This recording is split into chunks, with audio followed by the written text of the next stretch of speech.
Ademnya pengajian agama di negara Swiss. Kalau Allah berikan kesempatan kembali adalah lebih baik dari hari ini. Semoga kita senantiasa adalah diliputi dengan cahaya, karena kita adalah makhluk cahaya, berasal dari cahaya. Maka marilah kita senantiasa menjaga. Semoga Allah berikan cahaya pada mata kita, Allah berikan cahaya pada pendengaran kita, Allah berikan cahaya pada mulut kita, pada tubuh kita, berikan cahaya di atas kita, di belakang, di depan, samping kanan, samping kiri, dan berikan cahaya pada hati dan jiwa kita. Karena manusia, sahabat, terdiri dari 4 bagian. Ya, ada aku yang keempat, aku yang ketiga, aku yang kedua, dan aku yang pertama. Aku yang keempat adalah merupakan untuk melihat diri, af'al dirinya. Aku yang ketiga adalah untuk melihat asmanya. Dan aku yang kedua adalah untuk melihat sifatnya. Dan aku yang pertama, dialah sesungguhnya untuk melihat zatnya. Maka bicara tentang sholat, sahabat, sesungguhnya sholat itu adalah luas maknanya. Ya. Makanya pada saat tubuh ini bergerak untuk sholat adalah hanya untuk melihat af'alnya dari semua. Dan kemudian demikian pula adalah hati untuk melihat asmanya, dan kemudian adalah jiwa untuk melihat sifatnya, dan juga adalah sholat ma'rifat untuk mengenali siapa sejati dirinya dari semua. Ya. Maka sholat adalah, kita harus pahami, syariat adalah untuk membenahi diri. Sholat torikot adalah untuk mengenali diri. Adapun sholat hakikat adalah untuk bisa berserah diri, dan sholat ma'rifat untuk mengenali sejatinya diri. Maka kalau pertanyaannya kepada Abah adalah, apakah Abah sholat, kalau manusia tidak sholat 5 waktu, apakah amalnya tidak akan diterima? Memang sahabat, menurut keterangan, bahkan kalau menurut Abah, sholat ini terlalu dibesar-besarkan. Ya. Sholat ini terlalu diglorifikasi, ya sahabat. Memang banyak hadis yang menjelaskan tentang bahwa sholat awal yang dihisab adalah sholat, bahwa ada yang menjelaskan bahwa seandainya sholatnya tidak benar maka tertolaklah amal yang lain dan lain sebagainya. Tetapi bagaimana wujudnya sholat? Sebagaimana baginda Nabi bersabda, "Shollu kama ra'aitumuni usolli," sholatlah kamu sebagaimana aku sholat. Tapi kenyataannya sahabat, tidak ada yang melihat Nabi sholat. Ya. Karena kalau seandainya ada yang melihat Rasulullah sholat, karena pada dasarnya para sahabat, para imam mujtahid pun waktu merumuskan sholat, karena yang pertama kali merumuskan sholat adalah Imam Ja'far As-Shadiq, ada 90 tahun setelah adalah Nabi Muhammad wafat. Jadi tidak ada sebelumnya tentang bagaimana sholat. Ya, sahabat. Karena hadis belum ada, karena hadis itu mulai dikumpulkan oleh para mereka tahun 200 tahun setelah Nabi Muhammad wafat. Imam Bukhari, Imam Muslim adalah tahun 194, Imam Muslim adalah 215 tahun setelah Nabi Muhammad wafat barulah adalah istilah ada hadis. Karena Imam Bukhari adalah merupakan muridnya adalah Imam Hambali, ya sahabat. Jadi kalau begitu sholat itu janganlah terlalu dibesar-besarkan. Dan makna sholat itu begitu luas. Nanti kalau seandainya di makna sholat hanya sholat merupakan ada ritual, maka sesungguhnya berarti bagaimana orang-orang yang tidak sholat di agama lain? Apakah kamu mau mengatakan mereka dalam masuk neraka semuanya? Kalau menurut Abah tidak. Ya, silakan kalian mengimaninya seperti apa. Kalau dalam pandangan Abah, ya semua. Karena insya Allah Abah sudah mengerti kehidupan ini sempurnanya seperti apa. Maka janganlah kita memberikan karena sholat kita sendiri dalam Islam, sahabat, dari mulai Imam Mujtahid saja 70 tahun setelah Nabi Muhammad wafat baru Imam Ja'far As-Shadiq, ya. Karena Imam Ja'far As-Shadiq adalah cicit dari Rasulullah, ya. Dan beliau adalah murid dari Anas bin Malik, dari semua, ya. Dari salah seorang sahabat, ya, yang harus dipahami oleh kalian. Berarti sesungguhnya tidak ada yang betul-betul dalam satu keterangan, silakan tunjukkan ke saya kalau ada hadis yang menunjukkan bagaimana Nabi sholat. Ya. Itulah yang Nabi selalu berkata, "Shollu kama ra'aitumuni usolli." Kemudian pada imam mujtahid yang 4 pun adalah, yang pertama adalah merupakan Imam Hanafi dan Imam Maliki adalah murid Imam Ja'far As-Shadiq. berarti baru 100 tahun lah Imam Hanafi merancang sholat. Maka ada yang mereka, para imam itu ada yang baca sholat tapi tidak pakai Fatihah. Ya, ada yang sholat pakai Fatihah tapi tidak bismillah. Ada yang sholat pakai bismillah, bismillahnya dipelankan. Dari imam yang 4 sudah berbeda. Menaruh tangan beda, takbiratul ihram beda, dan bahkan doa iftitahnya pun sudah beda-beda semuanya. Makanya jangan sok merasa bahwa kita ini sudah ngerti sholat, ya. Karena itulah maka inilah manusia di akhir zaman karena tidak paham seolah-olah apa yang sedang diamalkan itulah kebenaran mutlak. Nah kata orang Islam ini malas membaca sejarah. Bagaimana pergerakan Islam dari Nabi Muhammad, para sahabat, para zamannya ahli hadis, semua itu kalian tidak paham. Makanya sekarang begitu berani, siapa yang meninggalkan sholat seperti yang kamu lakukan itu, maka menurut kamu adalah mereka tertolak amalnya. Kalau menurut saya adalah bodoh itu pandangan yang demikian. Ya.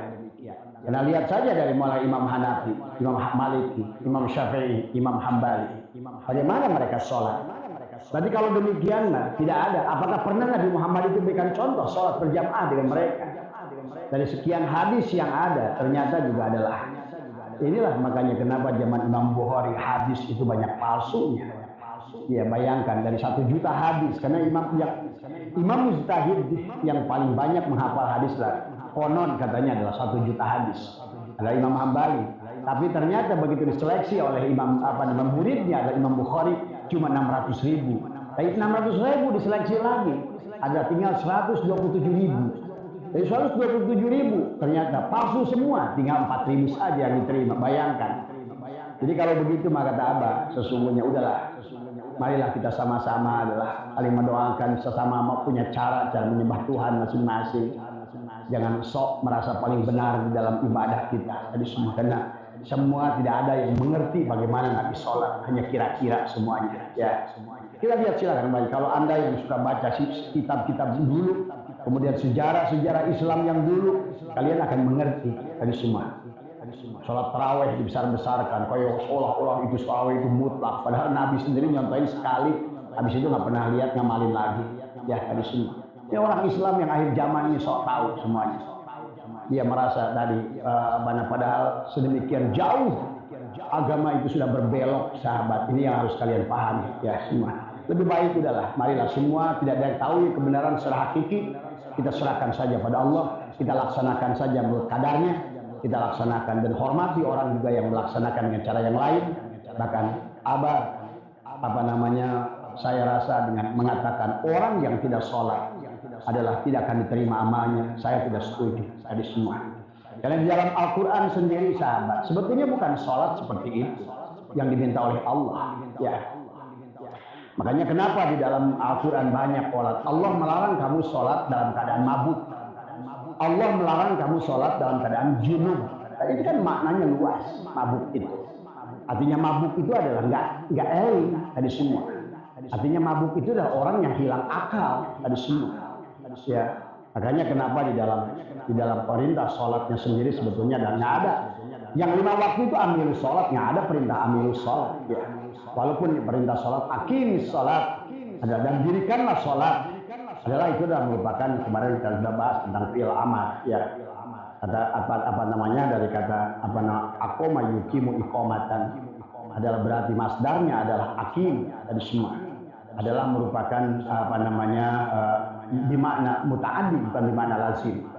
Sementara kalau diartikan adalah qoma yaqumu qiyaman maka adalah fi'il amarnya jadi qum, berarti hanya menyuruh berdiri sesungguhnya. Maka sesungguhnya sholat itu adalah sholat seterusnya. Makanya kata Abah, sholat itu adalah nggak ada batas waktunya. Makanya kenapa selalu ada bahasa sholat sebelum sholat, sholat di dalam sholat, tetap sholat setelah sholat. Karena sholat itulah, makanya itulah dibagi ada sholatul wusta, ada sholat syariat, ada sholatul daim. Sholatul daim adalah sholat yang berkekekalan. Maka jangan gegabah dengan mengatakan bahwa orang yang tidak sholat 5 waktu adalah masuk neraka. Menurut Abah gegabah, ya. Karena ternyata dari kata sholat itu sendiri merupakan Allah menyatakan dalam Al-Quran bahwa yang disebutkan dengan sholat akimis sholat, perintahnya lidzikri tadi semua. Kenapa dikaitannya dengan zikir? Sholat itu zikir. Zikir itu apa? Tadi Zikir itu adalah zakaro yang kurudikron, artinya ingat. Ingat ya, sholat itu adalah ingat kepada Allah, sama dengan zikir.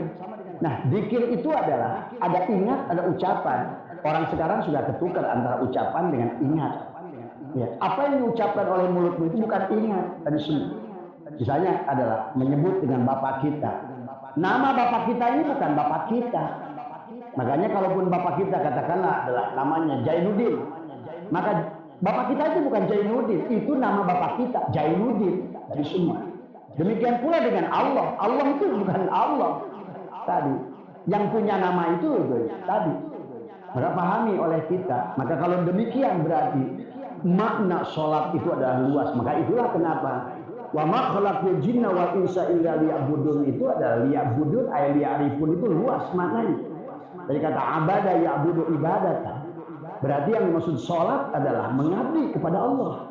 Maka itulah kenapa kalau kita lihat sahabat dalam Al-Quran, sesungguhnya lebih banyak perintah sedekah, infak dalam Al-Quran itu daripada zakat, infak, sedekah, lebih banyak orang Allah suruh.